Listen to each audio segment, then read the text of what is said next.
जिन्नात, मौक्कल, फरिश्ते, ये तमाम अल्लाह की मखलूक़ात हैं। अलबत्ता आखिरी जैसे इंसान से नीचे डिग्री ऑफ क्रिएशन है, इंसान से ऊपर डिग्री ऑफ क्रिएशन है।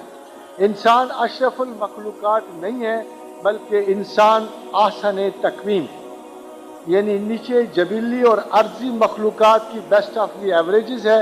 इसी तरह ऊपर से जहनी और एक रूहानी मखलूक़ात की भी एवरेज है। तो बीच में इंसान को रखा गया। जैसे नीचे की एवरेजेस का बेहतरीन इंसान है, ऐसे ऊपर की एवरेजेस का बेहतरीन इंसान है।